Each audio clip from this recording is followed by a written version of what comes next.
So I was born and raised in Echternach, close to the German border, in the 70s. So in the middle of the Cold War, but for me the Cold War was very far away. It was not really something I could relate to. And even when the Berlin Wall fell, I was 17, I had many other things on my mind, which teenagers do get excited about. But funnily enough, I could relate much more to the Second World War back then, because my father, he used to tell us stories when he was a little boy. He was 8 when the war broke out, in the middle of the war. And so he had still very vivid memories of the Second World War, and he was always telling us these stories when the Americans came in and saved the country. And my godfather, he was enrolled by the Germans and then ended up as a prisoner in a Russian camp. So yes, these stories I heard a lot. So I always told my parents, I will never marry a German. Back then. Well, so that was my childhood was a happy childhood altogether. And so yes, Echternach was my world until I was 18. And then I moved to France to study law.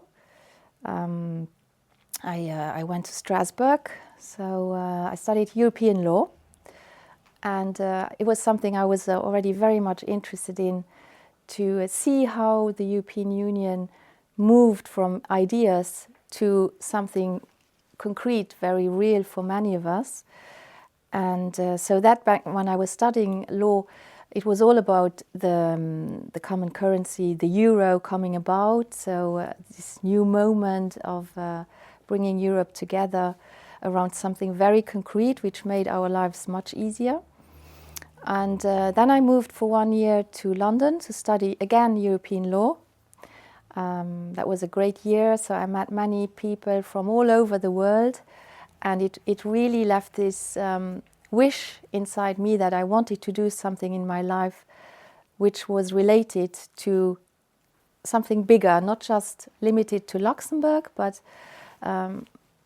being in contact with people from all over the European Union and beyond was something I really liked. And so when I finished my studies, I became a lawyer in Luxembourg.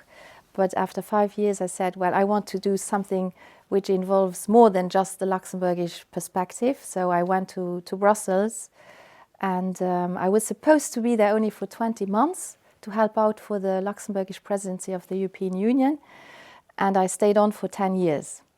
So that was actually not the plan, but it was a great time. I learned how the European Union institutions worked. I was in the middle of the co-decision process. I met many people from Europe. Again, I really liked discussing about legislative proposals with people who had different interests, different perspectives, they came from different countries, so you could clearly see they have different interests because of where they come from, and we had to find a compromise. That was what I did for 10 years, and it was an amazingly enriching period. Also because back then I founded my family. So I met my husband, I had 2 kids, a wonderful time. I became a mother, basically back then. So for me, only good memories. And then I came back to Luxembourg. That was in end of 2013, and worked for the Ministry of Health as the person in charge of EU affairs.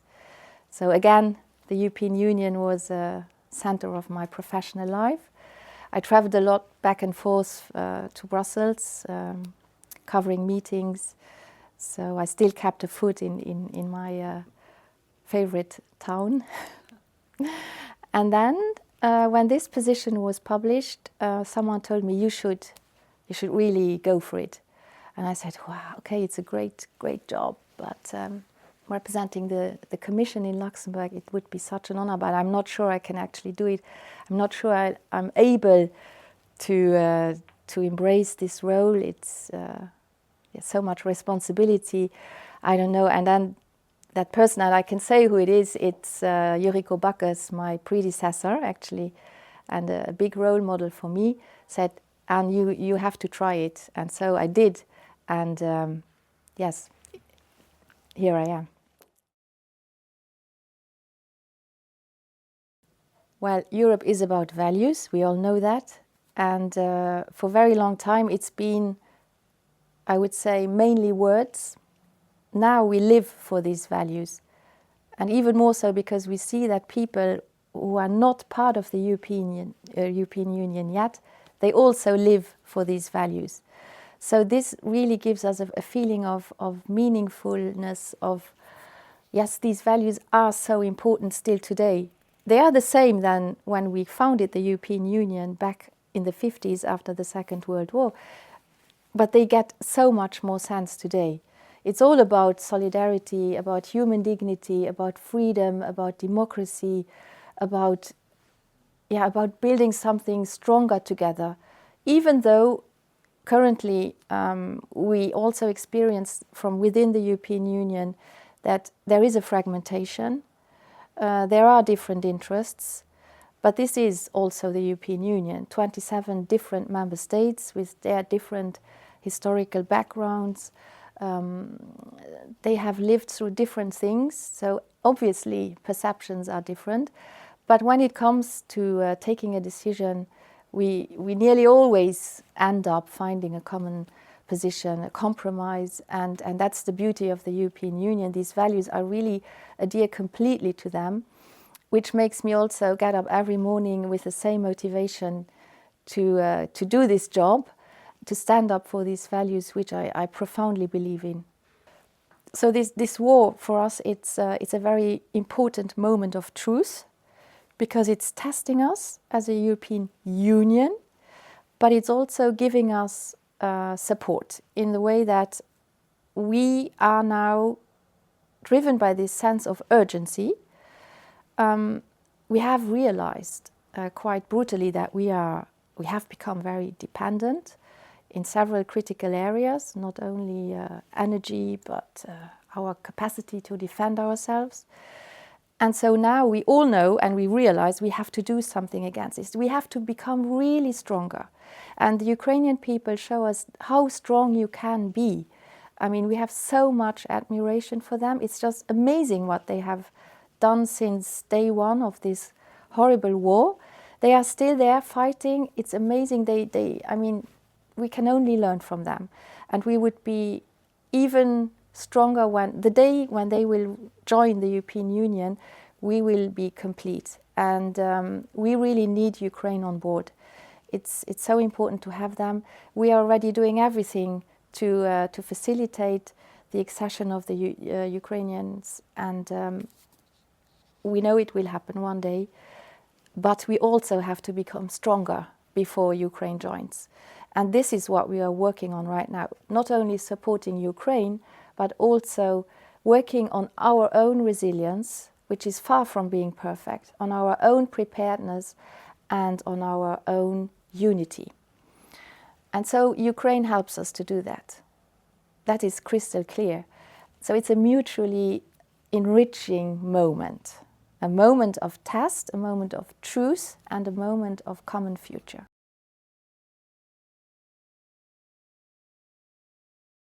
Yes, so indeed the representation's core work is about communicating in simple, easily accessible language to make people feel they belong to something, which is the European Union.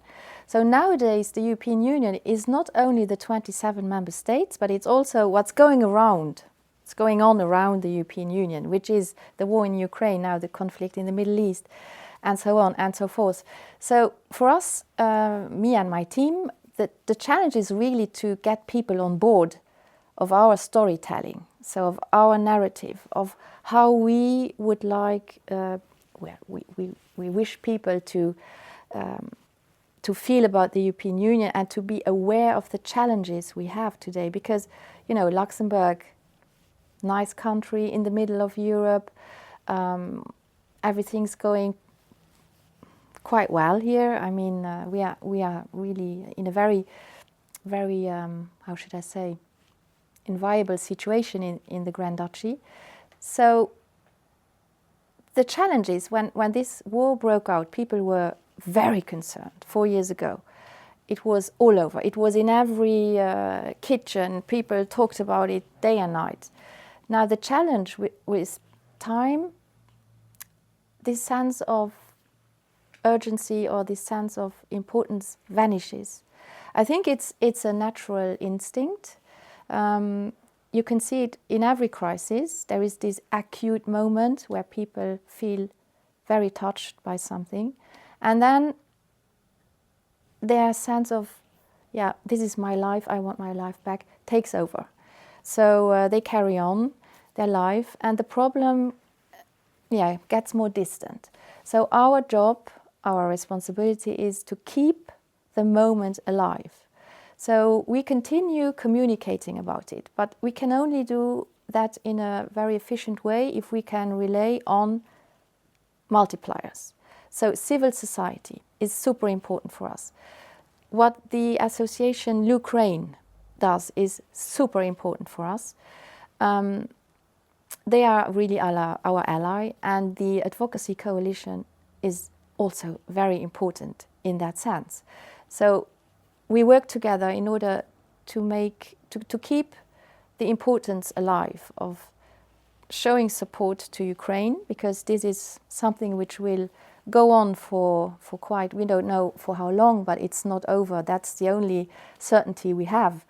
So, and we look for different ways to communicate about this.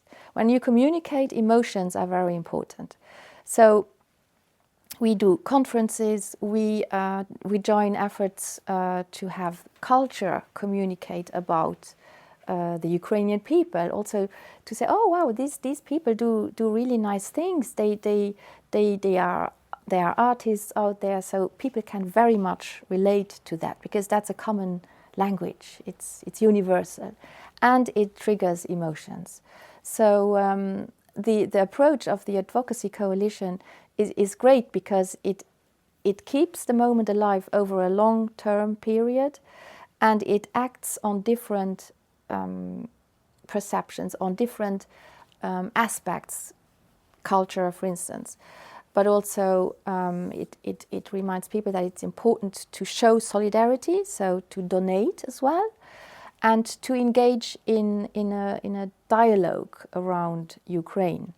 This we do by organizing conferences, and also giving people the opportunity to speak up and to express their opinion. So yeah, we take people on board in various manners, and we very much also rely on the support of civil society, like Ukraine, like the Advocacy Coalition. I think when you communicate in times of crisis, you should not instill fear with people. I saw that back in the times when I was involved in the management of the COVID crisis. If you communicate in an easy, understandable way, targeted way, evidence-based, don't get lost in details, people will not listen to that, then you increase your chances of having or keeping people's attention. There are some you will never gain their attention. I mean, those are the lost ones, but nevertheless you should go on communicating in a rational way, but at the same time speaking the same language than people. Speaking their language, also trying to understand what they think, what they might be worried about, and address these worries in a proactive way. So that way they feel much more involved in your communication, in the messages you get out. Stay away from technicalities, stay away from technocratic language, from institutionalized language, words, acronyms, that doesn't fly. So speak their language, that's very important, and take them serious. And yeah, it's human nature to develop then some more egoistic positions over the time, and that you also have to integrate in your communication.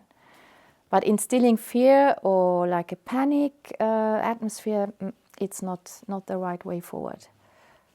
Give people a sense of this is your present, but it's also your future. So be aware of that. It's about you, it's about your children, it's about our society. And you are also part of our solidarity as a citizen, and it's a shared responsibility. I think people cannot deny that. That's a fact. So communicate in easy ways, in an easy manner is what matters.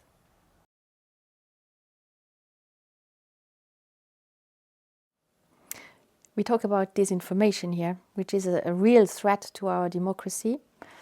It's something which is all over. I mean, we have been run over by disinformation. We have been a bit naive, I think, for quite a while. We have seen with the Romanian elections what damage this can cause, and it operates underground very often. And then when it's too late, you see, I mean, this was manipulation, this was disinformation, foreign interference with our European way of life, with our democracies. So it's very, very serious problem. We have to take it very seriously. We will never use the same means than those who propagate these disinformation campaigns, because that doesn't correspond to our values. We monitor disinformation, though. There is a unit within the European Commission doing only that, so identifying disinformation narratives and also developing counter-narratives, which, for instance, the representation gets. So we are very well equipped to how should I say, to reply to this disinformation propaganda. We use this in our events. We draw people's attention to disinformation, and we tell the truth. Then again, we are not on TikTok as a commission. It's a political choice, but for instance, the representation uses influencers to go on TikTok. So we collaborate with those people to get our message on TikTok, for instance, just an example. So we use different channels to make our voice heard, and also we give people a lot of opportunities to express their voice. We give young people a lot of space in our communication. They are all the time online. They are confronted with disinformation every day. So they should be aware of it. So digital literacy is very important. We foster this whenever we can. And we have now created a specific center, it's our Democracy Shield Center, where we act on disinformation. So it's a platform for member states to exchange on disinformation they are experiencing, because disinformation takes different faces according to the country where it operates. So here we can get a glimpse into what's happening, for instance, in Lithuania, in Romania, or in other countries. Oh, this could come also to Luxembourg. So, wow, we have to get ready. So it's one means of de-escalating the speed with which disinformation acts. But it's a real problem, and yeah, we try to do our best, and we take it very seriously. There are several values which give me this support. To start with, a really strong work ethic, which was instilled in me by my mother from very early on. She always said, make the most of what you have at your disposal. I mean, you can study really hard, and then you will see that many doors will open. Just prepare really well for your tests, for your exams. It's very important, Anne. So I always try to give the best of myself when I was in school, when I was studying, and this stayed with me until today. So this strong work ethics, it's really part of me. But above that, I am animated by a sense of, should I say, the will to serve the general interest, the will to do something with my work which benefits citizens. During COVID, I got up every morning, or went to bed every night, very late, tired, really tired. But I said to myself, "Anne, you are doing here something which is important for everyone living in Luxembourg, and it's a real honor to be able to do that." Same here for Ukraine. I am involved in this crisis. I can contribute on my own level to, and I will not say putting an end to this crisis, but I'm part of the crisis management when it comes to the war in Ukraine. And it's really the bigger cause to which I can contribute is something which really makes me going every day. So the European Union is something, I told you, since my studies, I just love it. I feel so close to the idea of the European Union, and the current work feels as a very valuable work. I can contribute to shaping today's European Union in a quickly changing world, which is amazing. I am fully aware of the privilege I have, and I tell it also to my team when we have, I feel they are tired, they are, I ask a lot of them, and then I say, guys, when we have our staff meeting, I know it's rough, I'm rough on you, but we do this together, and we do an amazing job. We go out every day, we speak to many different stakeholders. It's amazing, really, to be part of it and to be able to contribute to something very valuable on a daily basis. So this keeps me going, and also I'm a very positive person. So even if times are difficult, I always try to see the positive part. So always looking forward, always. I have a profound happiness inside myself, whatever happens. So these are my driving factors. Just we have this one life, and completely one life, and make the most of it. And it's not about you alone, it's about the people whom you cherish, your family, your friends. Yeah. So this is what really matters. This is, it's my motivation, to be someone who people can trust in, someone who you can share also bad moments with, and then, just be there, connect, have this connection, and share something important. That's what life is about, actually.